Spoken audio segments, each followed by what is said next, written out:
All right, it is our review period. Hopefully people have arrived full of questions and or something you'd like me to go over.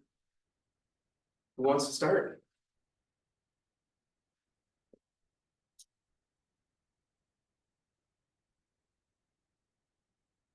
With bubble source optimization, what is the change in the runtime order? It doesn't actually change the runtime order. It's a constant time scaling improvement. Okay.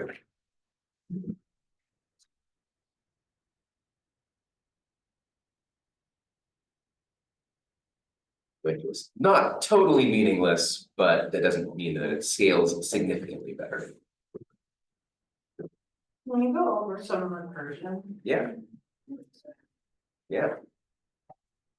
Anything that we've seen that would be a useful example, or shall I find a new example? You're gonna be a new example on the show. Possibly. Well, Not the one on the test, Nah. if there is one on the test. there, study guide, there's something about Taylor recursion, why we use it, and also, what is a recurrence relation in general, and how do we finish that one? Yeah, Like, so tail recursion is when the recursive call is the very last thing that we do. So instead of having to return from a recursive call and there is still math to do or another line to execute, there is nothing to do. We pass all of the information we would need as part of the solution on as additional parameters to the recursive function. And if we do that, that means that the stack frame is no longer needed for the current method call.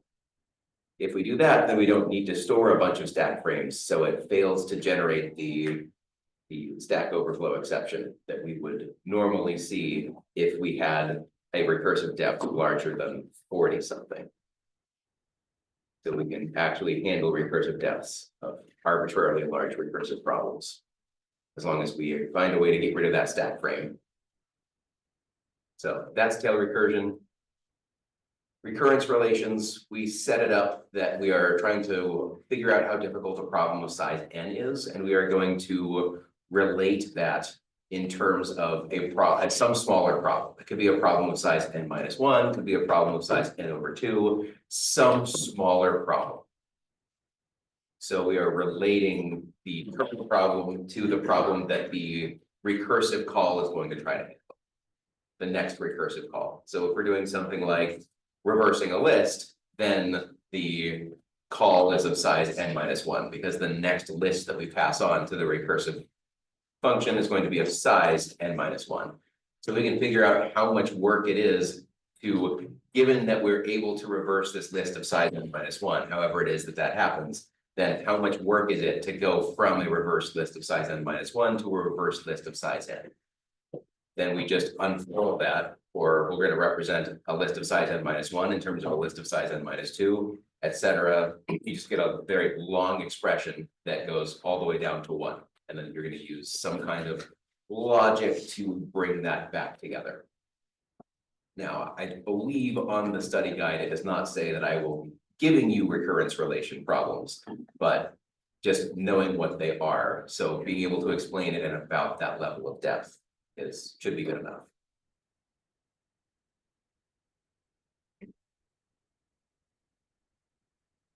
Find a nice recursion problem to do.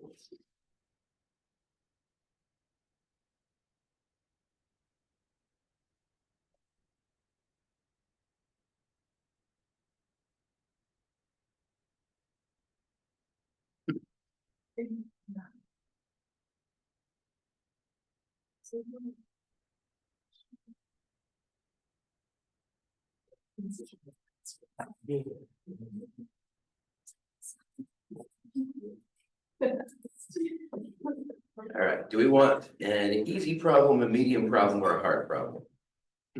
Hard problem. Oh boy.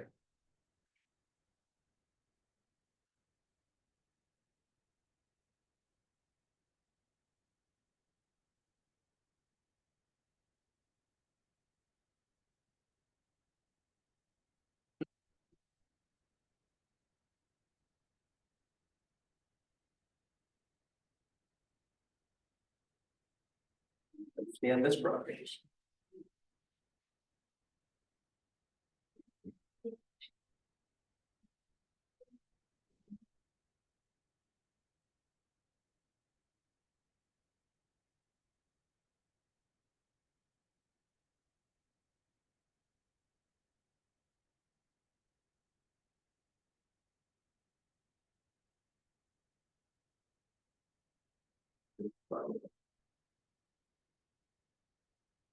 It's too complicated for the middle class.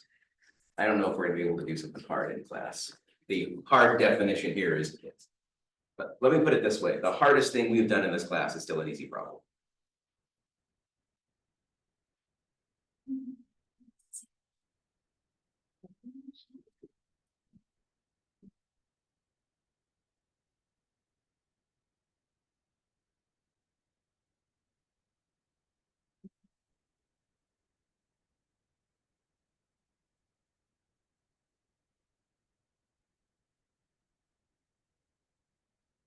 There are questions I can answer while I am searching.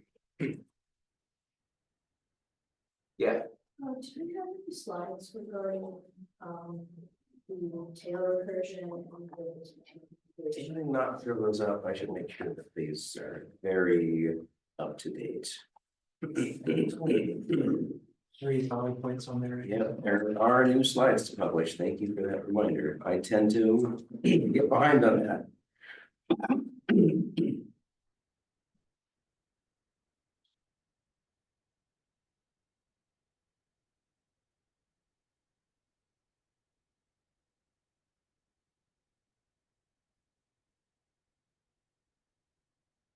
Slides are updated. 2 new slide decks. If we find that to be the case, please don't hesitate to reach out via email if you feel like there are slides missing, because that's pretty bad on my part, so I apologize to everyone for not having the most recent slides up. What else?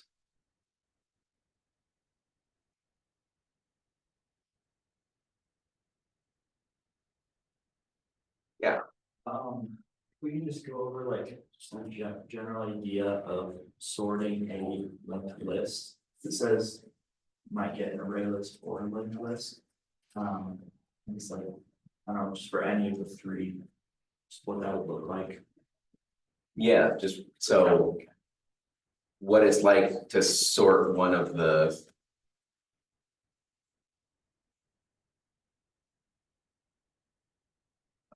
The question to ask you to make this as useful as possible.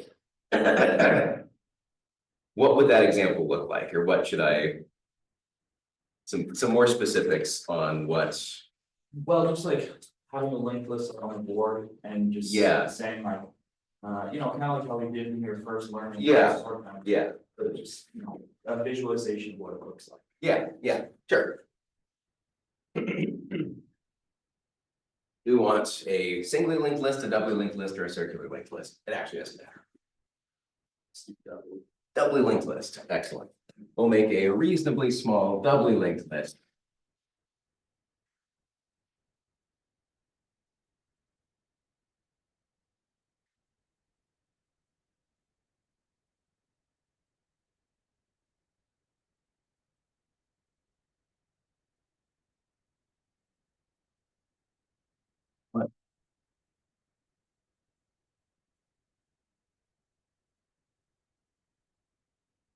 Okay. Index 0, 1, 2, 3. Which sort are we going to use? Bubble. Bubble sort. And then what are our values? We need 4 values. Shout them out. 7. Well. 0. 7. All right. That works. All right, first step of bubble sort. What are we gonna do? Gonna start by setting something here and something here for the 2 things we're gonna compare. So we start out with indices at 0 and 1. All right, So we're gonna compare the 7 and the 12 and figure out, are they in order with respect to each other? The answer is yes, they are. So we are done. Bumping everything up one index. Are these out of order? Yes. Yes, they are. Would we prefer to swap the nodes or the values within the nodes? Which makes more sense? Values. It would be possible to keep the 12 associated with this node and the 0 associated with this node and swap the nodes. If we do that, then we are worrying about the connections between those nodes, and that gets messy. So think of these like tape on the floor. Rather than rip up the tape every time and move that to surround the person, it's so much easier for the person to just move between the boxes that are on the ground. So these nodes are going to be those boxes that aren't going to move, and we are going to force the data to move around so that we don't have to worry about construction during this process. So the 12 and the 0 are out of place. So what we want to swap is each node's data. So let's say this is cur and this is prev, something like that. How would we write a line of code to swap these two values? So you need a temporary, Yeah, we would certainly need a temporary value. What type should it be? Assuming these are all integers. An int? Yeah, so if we do that, we could say something like int temp equals, what should we give it? should it just start being null? or It should zero? be one of these two values, but it actually doesn't matter which. So cur would be the node. If we say something like this, we'd have a. Yeah, we want to cur dot, however, we're gonna get this data. If it's publicly accessible from this place in the code, we can just say cur dot data. If it's private, then we would want to make this cur dot get data. So I'm just going to write it as if it is private and we're accessing this from somewhere else outside of this package. Okay, the data of this type is int, so we're going to have an int to int comparison, which is good. What's next? Well, we know we have stored cur off in some temp. So that tells us that we can now safely override the data value of the node that cur is pointing to. What would that line look like? Wouldn't that be cur dot data? Or cur dot get data? So we want to probably call set, because we're gonna change the value or update in our code. But update would be for a list.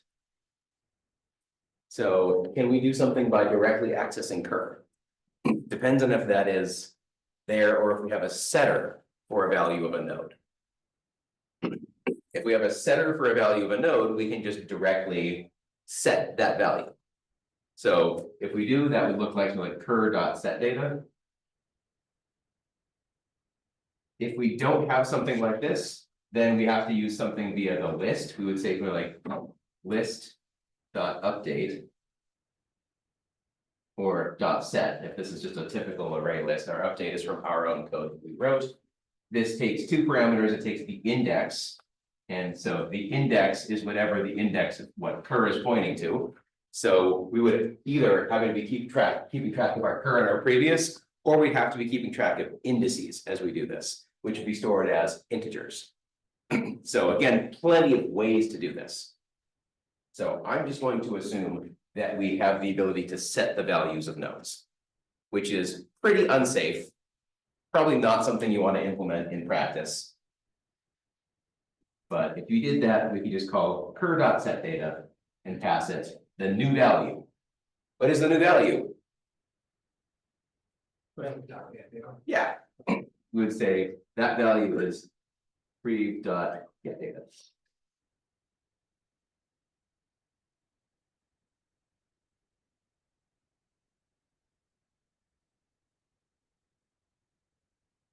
What's next? Yeah, Prev dot set data equals 10. yeah, we need to set the data to the temp, so we could say. Read dot set data. Yes, temp. So that would be the swap. That changes the location of the 12 and the 0. So now we can actually write that out. Here's the 0, here's the 12. So we'll bump up prev and bump up cur, or if we were using an index into this, we would bump up I and then use this with respect to I minus 1. This is more likely what you implemented for your homework, but I'm just trying to show you a few different ways to do this. So we're going to bump up to here and here. Are these in the correct order? No, so we should just run this code and we will swap the 7 and 12. Are we done? Is this list sorted? What do we know for sure about this list? That the last one is sorted. We know, yeah, the last element here is the largest element total. We know that for sure after the first pass of the outer loop of bubble sort. So we're just going to restart. Back here, are the 0 and the 7 in order? No, we're gonna swap them, so. Execute that code, 0 here, 7 here. Now, it would be nice if we knew to stop here, because as we can see as humans, this is now sorted. But algorithmically, when do we know that it's sorted? What do we need as proof that the list is sorted? When it goes through and doesn't change anything. Yeah, when we go through an entire pass and don't change anything. Since we just changed something, we're gonna compare this, the 7 and 7, see that they're in order, the 7 and the 12, and see that they're in order. But since we made at least one change, we have to go through this process one more time. We'll restart, comparing the 0 and the 7, they're in order, the 7 and the 7, they're in order, the 7 and the 12, they're in order. Now we see that we're done, everything is sorted, so we can break out of the loop and terminate.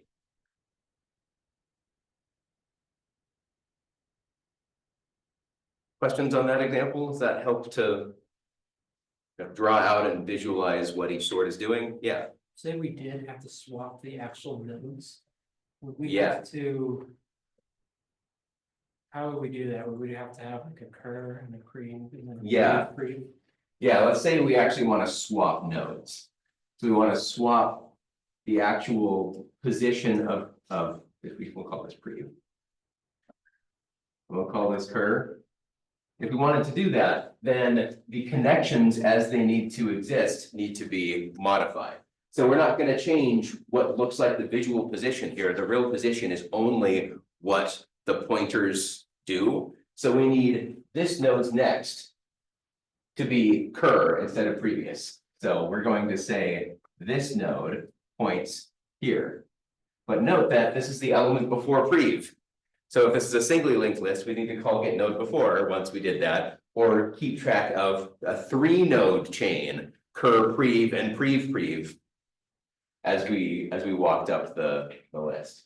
So we need to make sure that's the case. We're going to set this node's next to that. What other changes do we need to make? And same on the right side, right? We had set cur dot next dot prev. Yep. To Curs dot next goes to prev. What else do we need to change? First off, you need to go to Curs dot prev doesn't go to prev, it goes to, the head. yeah, what is currently the head, the node before the prev. Great. What else needs to change? prev dot next goes to. Prev dot next doesn't go to cur anymore, it goes to the node after cur. Yeah, Yep, somehow we have to keep track of like cur dot next. Yep. Changes. and make sure that that's not null. Prev should go to. Oh, gosh. This is what tripped me up on the 8th sort module, is I tried to. Shouldn't it go to, no, it's right there. That's probably good. It goes to Cur. cur, yeah. So this is gonna go here. Yeah. Anything else need to change? Cur dot next dot prev. Cur dot next dot prev, this arrow can't go to cur anymore, it needs to go Prev. to prev. See, this is too much nonsense. This is why I like the data better. Yes, this is exactly why I tell you to not modify the nodes, because this is the number of changes that need to happen in a doubly linked list. And there's no way to easily draw this out in a way that is visually friendly. It's just kind of a mess. So please don't try to modify the nodes. You will make your life way harder, and especially in an hour-long exam, you don't want to go through this work. You don't want to think about, is all of this right? That will take you 15 minutes to do and verify. And that's going to eat into your time for other problems. So if something like this shows up on an exam, please just swap the data. Your life will be so much easier.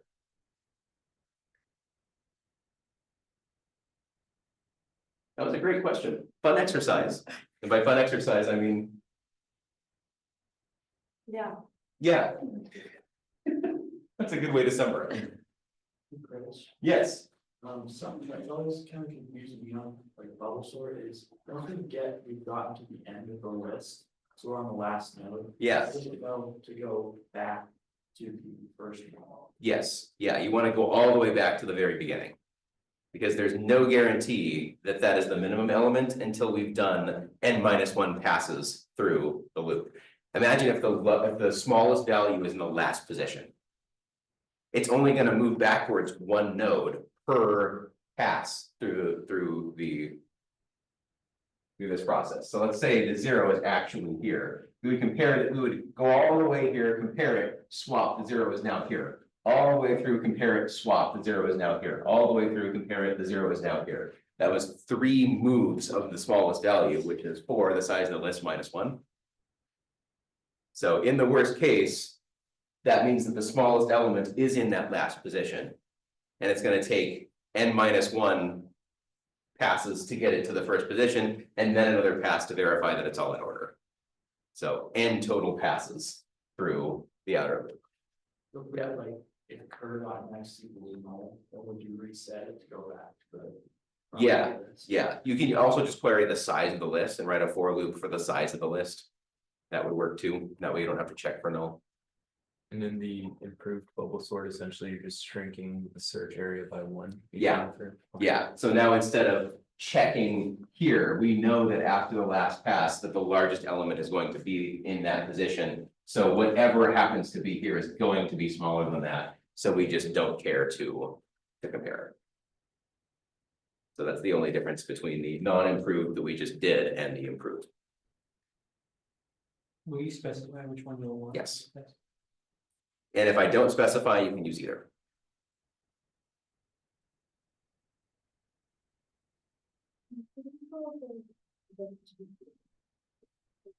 Yeah. Yeah, so let's actually answer that question on the study guide. What kinds of problems can iteration or recursion solve that the other one can't? None. There is a direct overlap of if it can be solved recursively, then it can be solved iteratively. If it can be solved iteratively, then it can be solved recursively. Does that mean that they are equivalent in their best solutions? No. So sometimes there is a better iterative solution than a recursive solution. Sometimes there's a better recursive solution for an iterative solution, both in terms of running time, lines of code. Sometimes it's just better to do one than the other, but there's no actual difference in terms of what they can solve. So the most important outcome from learning recursion, the big picture outcome, is when should I tackle a problem recursively rather than iteratively? If you can get a sense for that, then that will put you miles ahead of other students and other graduating seniors as you go look for a job. If that shows up on some kind of interview question, being able to put in some intelligent thoughts about, should I solve this iteratively or recursively? Just one, noticing that you can solve it both ways, and then thinking about, because in interview setting, they don't say use recursion to solve this usually. Sometimes they will, but a lot of times they will just say, here is a problem, solve it. And they're curious about your thought process as you go through it. So being able to notice that I can solve this in either this way or that way. Here's the reason that I'm going down the recursive route rather than the iterative route, or the iterative route rather than the recursive route. If you can justify that, that'll automatically get you some points. regardless of your ability to implement that, just being able to critically analyze the problem and see why one direction might be better than the other. But yeah, in terms of which problems can be solved, there's total overlap.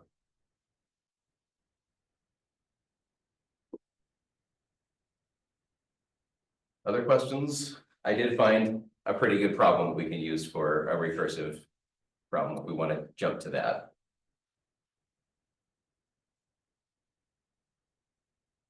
All right, so the problem is that we want to determine true or false whether a linked list is a palindrome or not. For now, we're just going to assume that this linked list is full of integers so that we can just directly compare. We don't have to worry about what they compare to. But let's take a few minutes, pretend like this is an exam setting and you see this question. You're going to write a Boolean function that takes in a linked list and your job is to return true or false. So this would be a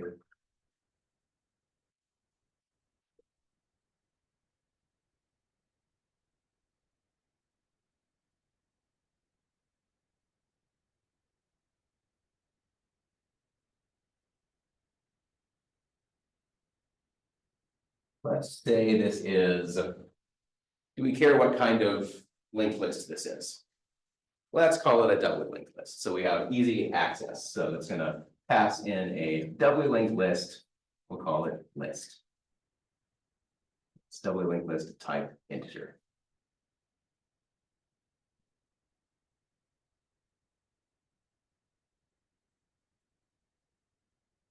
What should we do? I don't know yet.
This is showing up on an exam.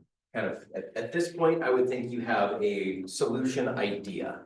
So you don't necessarily have it fully fleshed out yet, but you have some idea of how you want to solve the problem. Anyone want to share their thought process about how they're thinking about the problem or what first steps you would take? Was thinking that check if it's empty and return false, and if it has one, I return true, and then if it's anything bigger than one, something kind of like where you're reversing by swapping to the outside, which is. Yeah. Yeah, that would be very easy with a doubly linked list. So let's go ahead and write that, or write that out. So that's a good idea. Well, I work on exactly that train of thought. Go ahead and keep working with whatever your train of thought is, or if that wasn't your train of thought, but you think that that sounds like a really good idea, spend a few minutes and try to implement it while I start to write out what that would look like.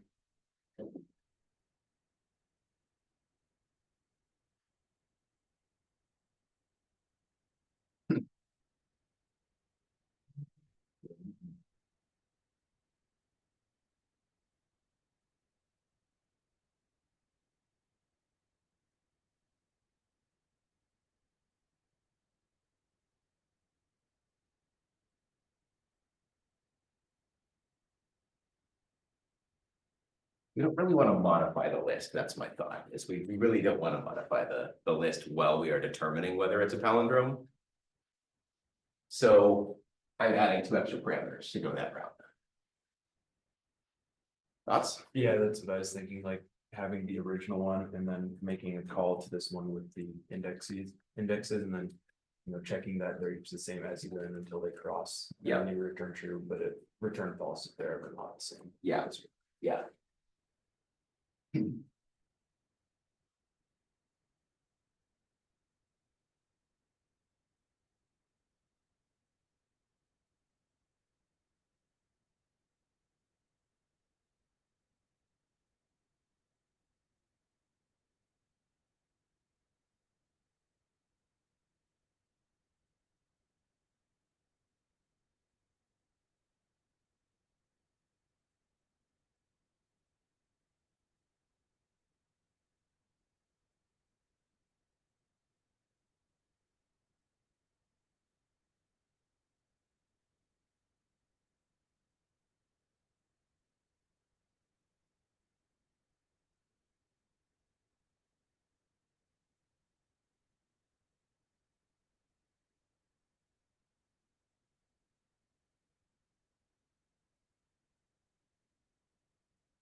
You're working on stuff, take a look at the solution and tell me if you see any mistakes.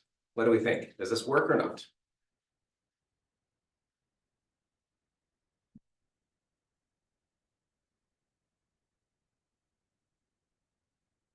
Yeah, One thing I see, I don't know if it matters, using dot equals to compare ints instead of. just yeah, so with this end, I assume this is the integer. I was also paused at that point to say, should I equals and assume they're ints, or should I say dot equals, assuming that this doubly linked list was instantiated with a class dot integer? Okay. If you have the integer class, you do need to, I guess you still technically can use equals with integers, but to be safe here, I use dot equals, assuming that it's a class. Okay.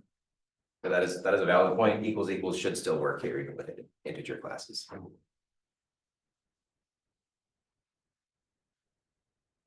So let's talk about the solution and how I came up with it. So there's no solution in anything that I referred to, came up with this on the fly, which is why I ask if anyone sees any mistakes. So the first is to identify the base case. So when do you know that your list 1 is a palindrome, or 2, the remainder of the list to check is a palindrome, so therefore everything is a palindrome.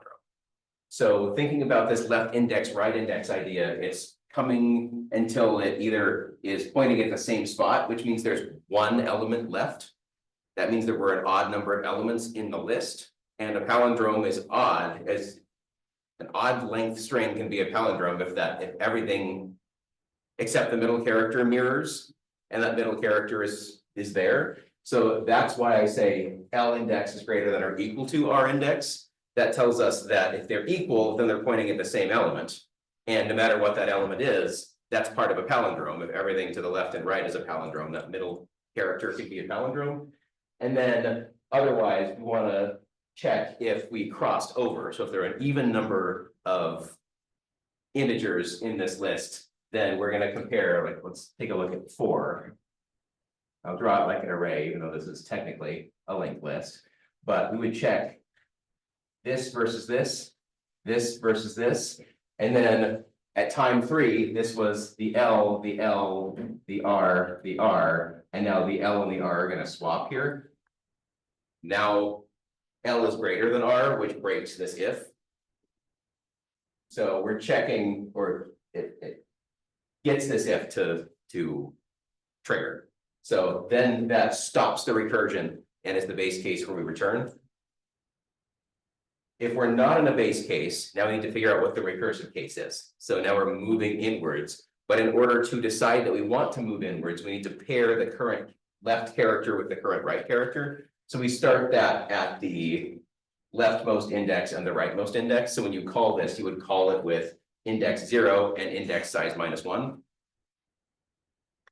So we're going to compare this L to this R. If this is a palindrome, then this value is going to be equal to this value.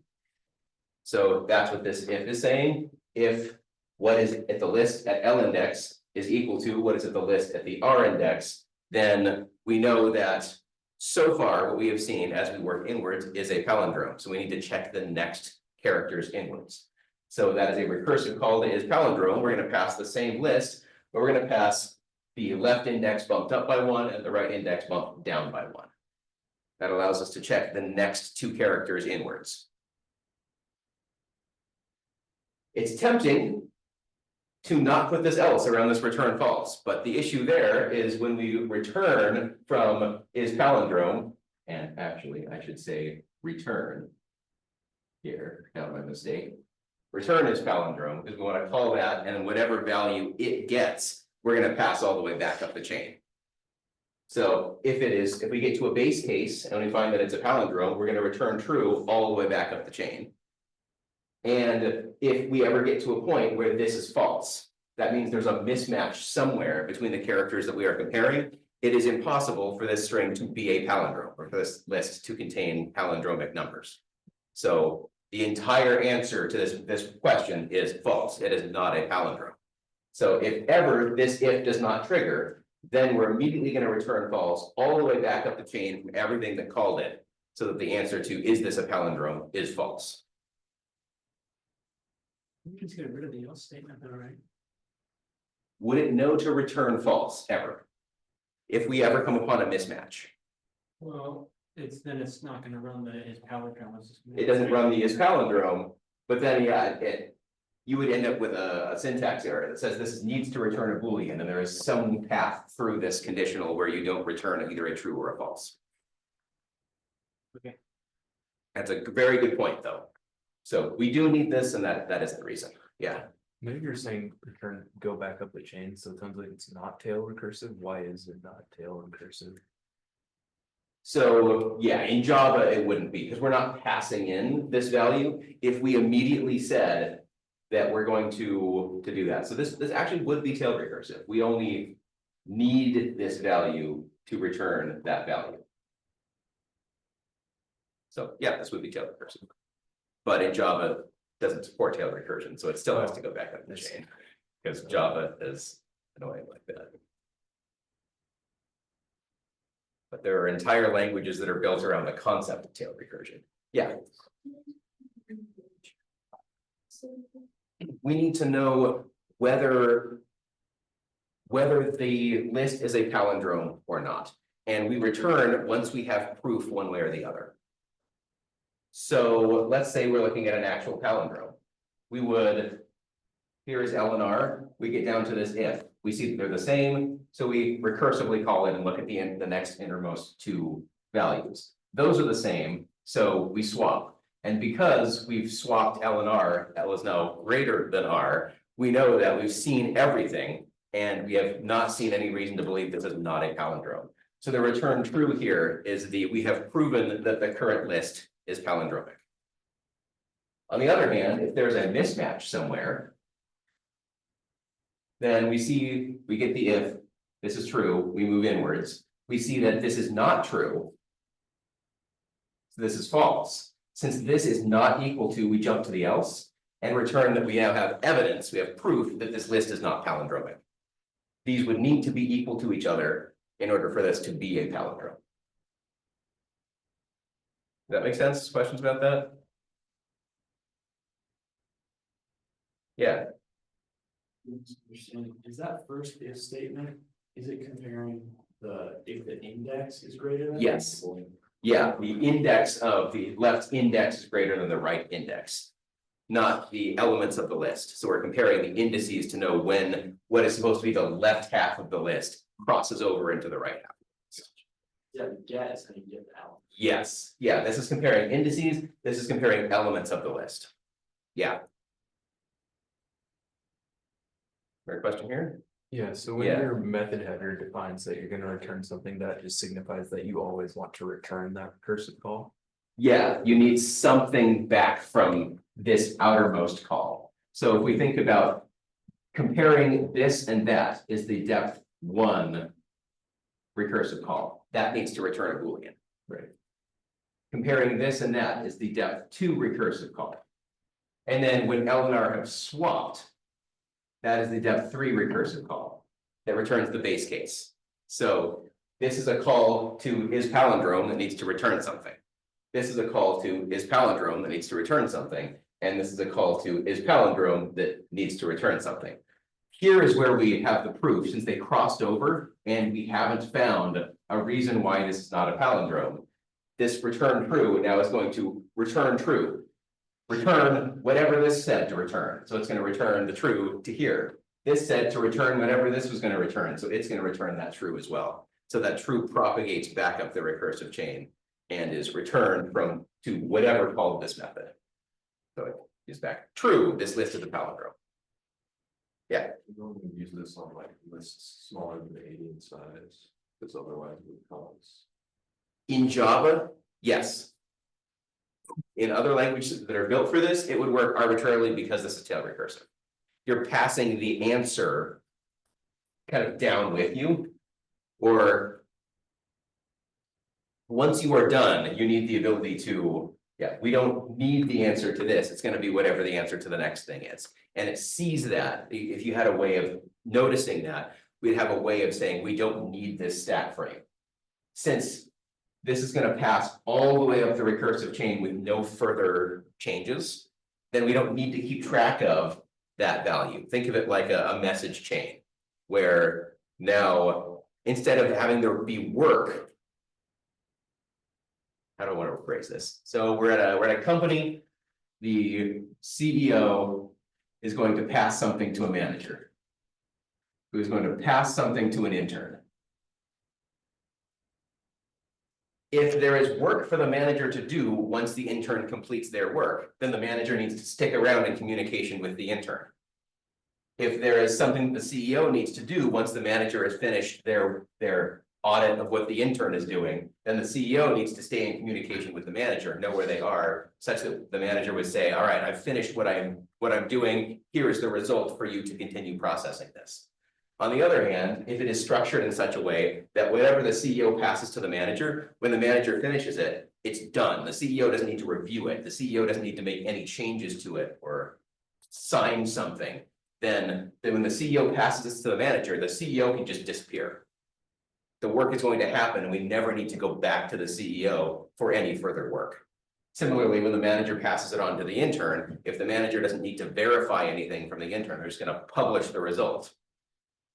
Then the manager can go AWOL and the intern doesn't need them anymore. The process is complete when it reaches the end of this chain. When the intern is done with the intern's work, then you hit publish or you hit submit or something, and we don't need to go back to these other stages. So that's what tail recursion is doing. If there's no further work to do when this is resolved, then the answer to this problem is the same as the answer to this problem. So the recursive call at depth 1 doesn't need to stick around to do the work once the answer is returned from depth 2. It can just go off and have a party, and we don't need it anymore. Once we know the answer at the innermost depth, that is the answer, so we just publish it. True or false? That'd be another way to visualize tail recursion. Yeah, Kind of off topic, but say we approach this in an overloaded method yes, approach. So we just had public set Boolean is palindrome with one parameter list Yeah. that returns an overload method of this palindrome with. the- Yeah, that would be the correct way to do Could this. we get away with only using left index and right index as parameters, not putting the list in as parameter? That would have to be embedded inside the lists class to do that, because then you have implicit access to it. Okay, so what I'm saying is, right, so generating these stacks and we call recursively. Yeah. that Bottom stack or you think the top or bottom, that last stack. Yeah. That's being called, is that doesn't have access to the original list parameter. In the first method we called, Okay. that makes sense? Yeah, it would. That's why we need to continue to pass the reference to it. Okay, It's a pointer to where it is in memory. So if we're asking some other method to modify or to read anything from that list, to access it in any capacity, it needs to know where it is. Okay. So this is kind of the, hey, person taking over for me, that's the list, it's right there. That's the one we're trying to answer the question about. so if we were to call list in that bottom stack, it wouldn't know where it is. Yeah, right. Yeah, so it needs to be a parameter, but the best way to do this would be to make this private Right, and to add a public one of these with just the list. And now the private is the only one that cares about the left index and the right index. It's better from an end user's perspective if they don't need to know that this call requires the first element and the last element of the list. We can figure that out in a public method. So the user shouldn't need to worry about passing those in as parameters. So the public method for this would just be public static Boolean as palindrome and take just the list. And that would call the private with 0 and list.size -1 as its initial call. Thanks. What else can we go over? Or any further questions about this?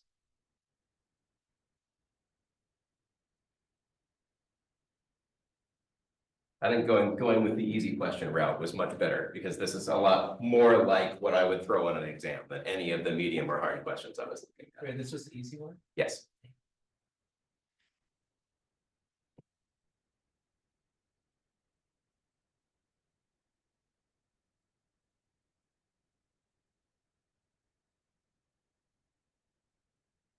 But I get a sense of what the questions are like.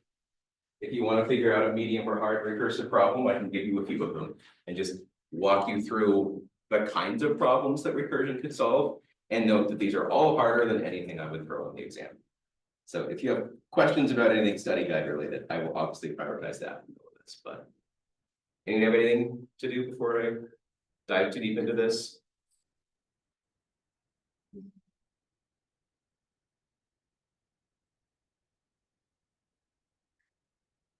Here's a medium problem. Let's play an elimination game. You have an array of all integers in the range from 1 to n sorted in strictly increasing order. Apply the following algorithm to it. Starting from left to right, remove the first number and every other number afterward until you reach the end of the list. Repeat the previous step again, but this time from right to left. Remove the rightmost number and every other number from the remaining numbers. Keep repeating the steps again, alternating left to right and right to left until a single number remains. Given the integer n, return the last number that remains in that array.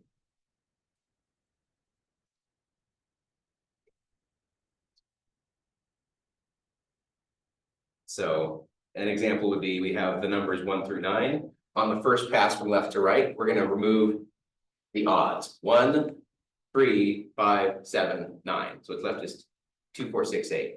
Then from the right, we're going to remove 8 and 4. Then back from the left, we're going to remove 2, and the number that remains is 6. So you remove the first thing and every other one after that. And then from the right, the first one and every other one after that. And then from the left, the first one and every other one after that. That's a pretty fun problem. I don't even know if that should be medium. That seems more on the easy side, but it seems like a fun problem.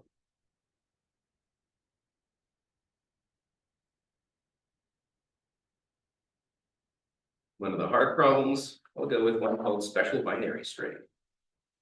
A special binary string is one with two properties. The number of zeros is equal to the number of ones in the binary string, and every prefix of the binary string has at least as many ones as zeros.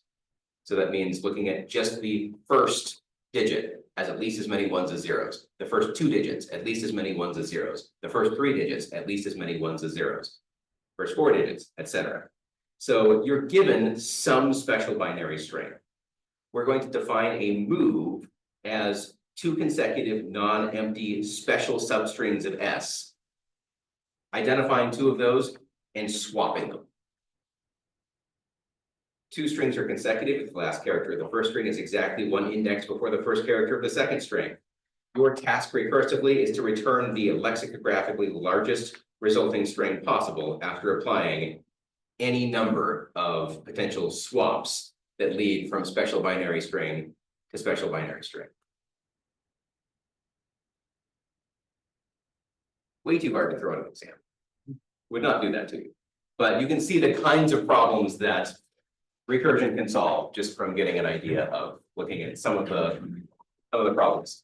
In case you're curious, I'm pulling these off of LeetCode, which is, if you've heard of LeetCode, is one of the most commonly used interview studying sites to get practice problems because they tag every one of those problems with their associated outcomes. So if you want to get some practice with something like recursion, you can go to LeetCode and just search recursion, and all of the problems that show there are